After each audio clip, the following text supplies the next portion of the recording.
In a time not so long ago, or not too far in the future, or perhaps it is now, in a place not too far from here, or perhaps very, very near, or perhaps it is here. Well, doors were kept closed, curtains kept drawn. Once upon a time, those people in that town used to know each other's names, used to speak freely to each other, often to each other, used to lean over garden walls and laugh together, used to invite each other over for dinner and to sing long into the night. But something had happened. Something had changed. Maybe it was a big disaster, but it seemed more likely, though none of them could quite remember what it was that had driven a wedge between neighbour and neighbour. It seemed more likely that it had been a slow erosion, a slow forgetting of community, a slow competing with each other that led to turning away rather than turning towards. And so the doors were closed, the curtains were drawn, the people might peek out or scurry from place to place and exchange a few coins for a few necessities, but the parks were mostly empty, littered with unsightly things, unsavory things, the streets dusty, and mostly only traversed by cars and vehicles with their doors tightly shut and their windows tightly wound, and few enough of those. And then one day, a stranger came to town, and where other strangers had come to town before and they had passed on through in their cars or on foot, but not looking, headphones tight over their ears, eyes to the grey and dusty floor. This stranger was different. This stranger walked lightly, a small pack on their back, pockets full of trinkets, and brightly coloured clothes, a scarf wrapped round with rainbows woven through, hair bright and spiked. If you looked at it one way, it was green. You looked at it another way, it was blue. And the people of the grey town peered suspiciously through the windows at this stranger, almost skipping down the street, whistling. That's not done, they thought to themselves. That's not how we do things here. And then the stranger did something even weirder, even more out of the ordinary, even more unacceptable. They skipped up to the first door and knocked, rat-a-tat-tat, a cheery rhythm. There was no answer. The curtains twitched, but no one went to the door. So the stranger shrugged and whistled and moved on to the next house. Rat-a-tat-tat. Curtains twitched and hushed silence grew thicker, and the stranger waited and then shrugged their pack and trundled on to the next door, a whistle between the places, between the paths. Rat-a-tat-tat. Their hair shimmering in the light that filtered through the grey clouds. almost a little like the iridescence you'll find on a magpie's feather. The curtains twitched, but no one opened the door. At the next house, rat-a-tat-tat, the stranger tried calling out, "Hello? Is anybody home?" No answer. At the next door, rat-a-tat-tat, "Hello? I'm just passing through and was looking for a place to stay for the night." The curtains twitched closed. Rat-a-tat-tat.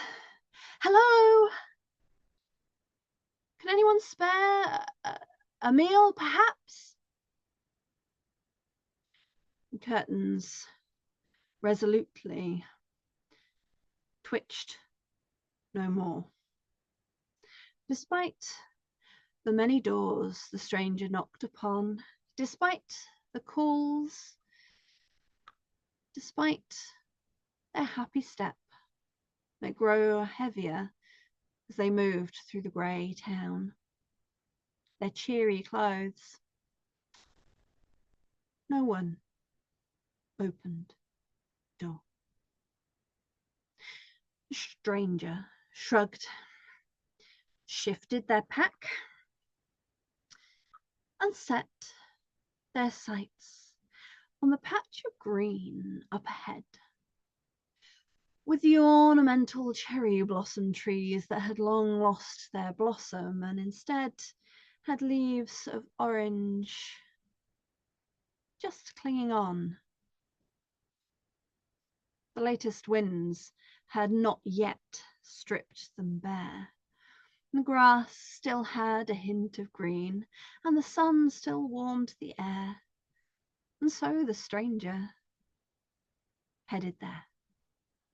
They took their pack off and placed it under a tree, shaking a few orange leaves loose from the branches. They opened their pack and pulled out, well, first they pulled out a brass pot and they placed it by the side. And then from the pot they pulled out a hammock and they strung it up between the trees, expertly tying those knots. They sat in the hammock and they gazed around and took stock, swinging slightly, began to hum to themselves a happy tune. Not the one they'd been whistling, another one, different one. They gazed up at the sun, just a dim glow through the clouds, and the clouds cracked a little and let the sunlight through, and the stranger smiled and hummed a little louder. They began to take note of the branches blown down where the leaves had stayed strong. They hopped down out of their hammock and began gathering up the fallen wood. They chose the driest pieces, but it didn't matter what size it was. They could be tiny, spindly pieces or big, thick pieces. The stranger gathered them all and piled them next to their pot and their sack and their hammock. And the curtains twitched open a little to see what was happening. The people of the town watched as the stranger worked and began to sing. From one of the houses, a small child had been peeking through the letterbox. Curious. They hadn't heard anyone singing outside, maybe ever? Daddy's not watching. The small child reached up, unlatched the door, and snuck through. The door clicked shut behind them as they ran down the steps, as they paused at the edge of the green and began to approach the stranger slowly. The stranger looked up and said, "Hello, I'm just gathering wood. Would you like to join me?" The small child said, "Why?" "Why what? What? Why? Why wood?" And the stranger smiled and said, "Well, I'm going to build a fire to stay warm and bring me light, and I'm going to cook some soup." "Oh, I like soup," said the child, "and I like fire. It's pretty." They'd only ever seen candle flames. All of the houses were heated by electric. But the candle flames, they flickered so nicely. And the stranger said, "Would you like to help?" And the small child went, "Yeah," and started picking up twigs. And the stranger showed the child how to pick up the drier twigs, how to tell that they were the drier twigs, and said, "The little tiny ones, it doesn't matter, but the big ones, if they're wet, they'll make the fire smoky. So we want the nice dry ones. And they sound hollow when you tap them like this." And the small child listened, and the small child learned and gathered wood. And Daddy was watching through the curtains, ready to leap out if the stranger caused any trouble. After they'd gathered a few bits of wood, another not so small child, a little girl in a red dress, snuck out from her house, snuck up on the stranger, and was invited to join in. And so she did. And the stranger showed them how to build up a pyramid of twigs and branches to light a fire. And as they worked, more children began to come out, and the stranger sang to them, and the children began to sing too.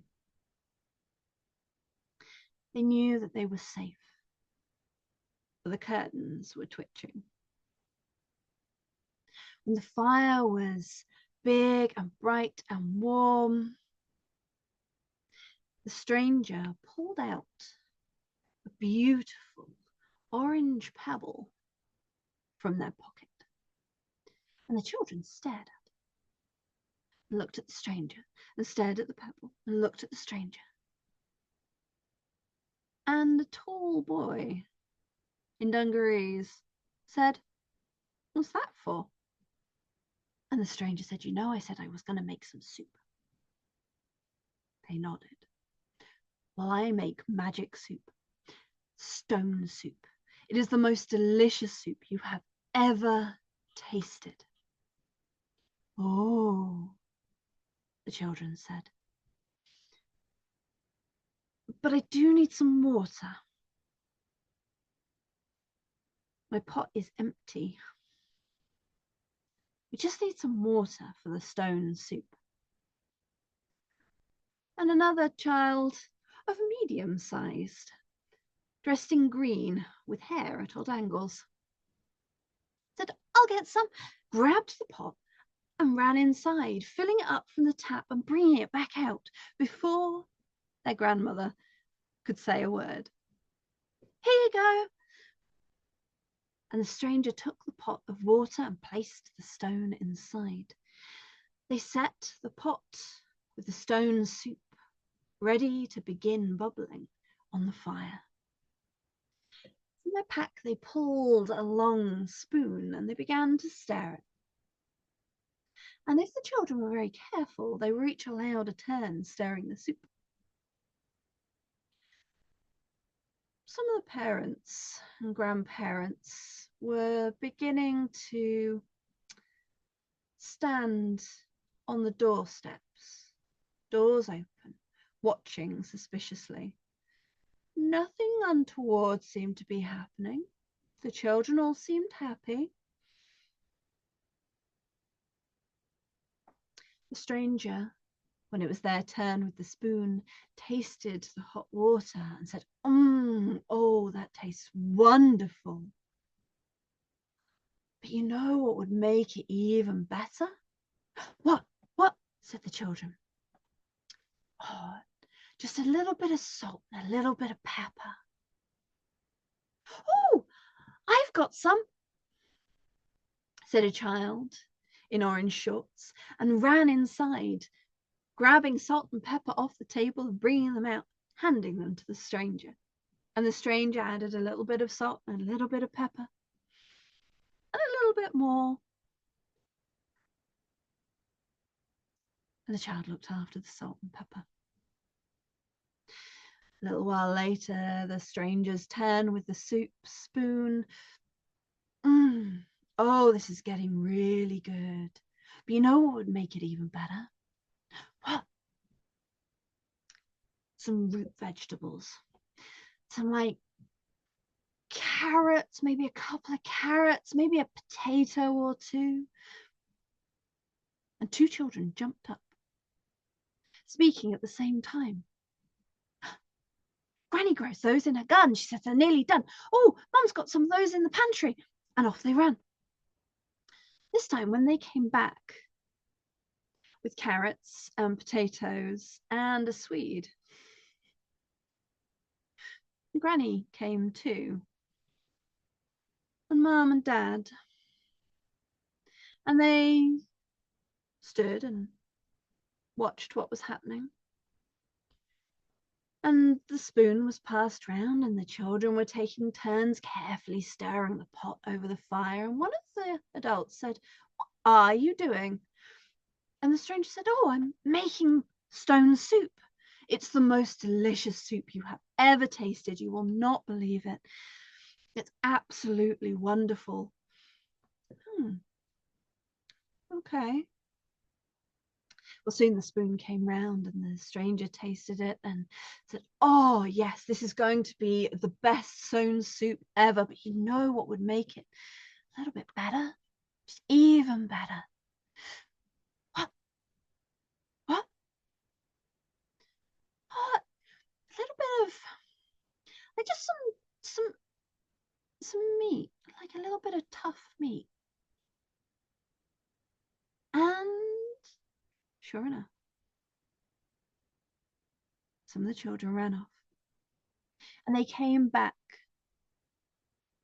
with old pieces from the freezer that had been, you know, a bit tough to cook, but their folks felt like they could probably spare it, and their folks came too. This went on. And as the children took turns stirring the stone soup, and as it got made just that little bit better by ingredients gathered from each of the houses, the stranger taught them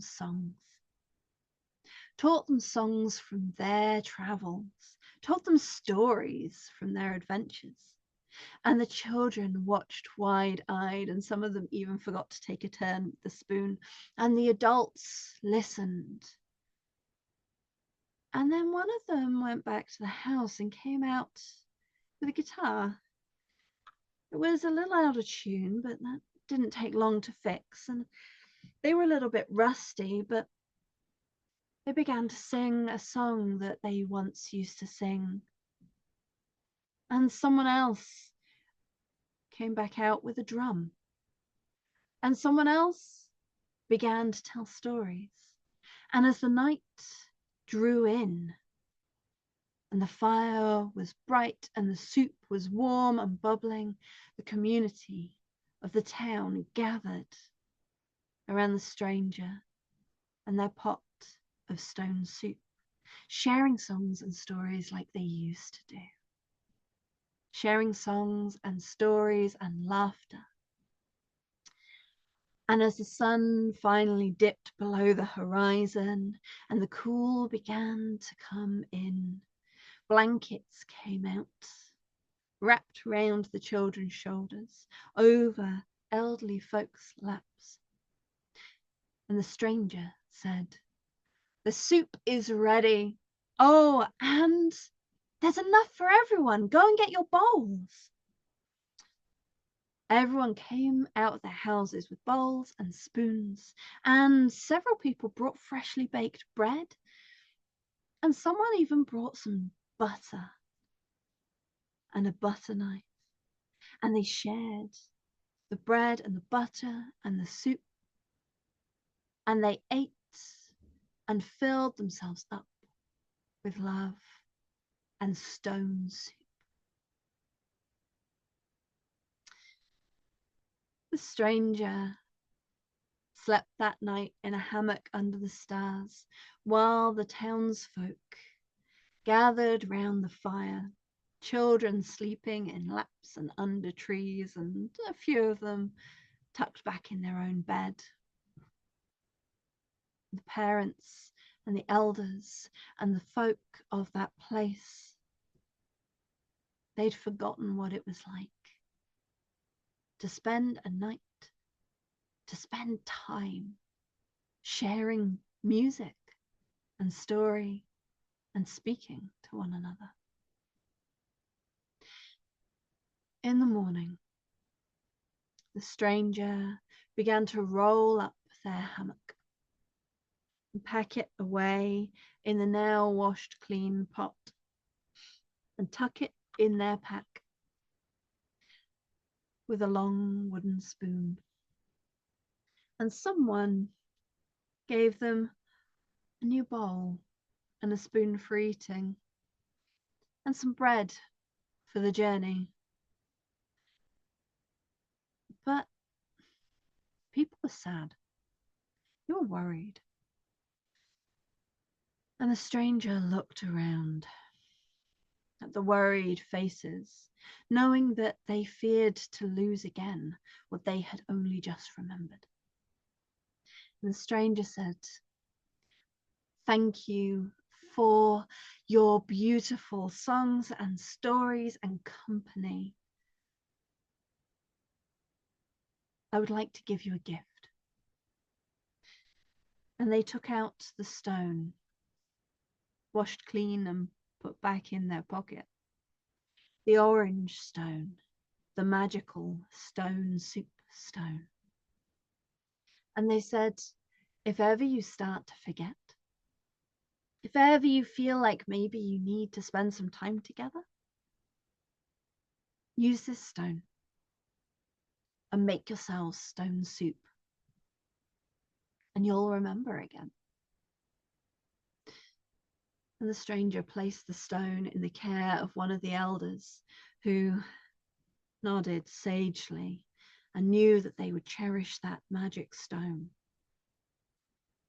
And the stranger skipped off down the road, hair spiky and shimmering iridescent, scarf of rainbow hues, pack firmly on their back, pockets a little lighter, belly and heart full. And one small, sharp-eyed child, the first child that had slipped out of the house, thought they spotted the stranger just as they disappeared over the horizon, bending down and picking up a pebble, dusting it off and placing it in their pocket.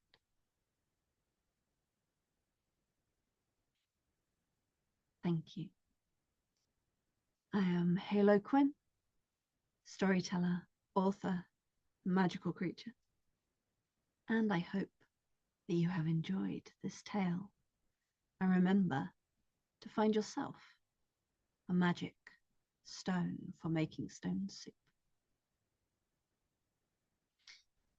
This version of the story was taught to me by Monica Herold, and I am delighted and honoured to share it with you today. Thank you. Remember to tell these tales far and wide, for it is in the telling that the tales live.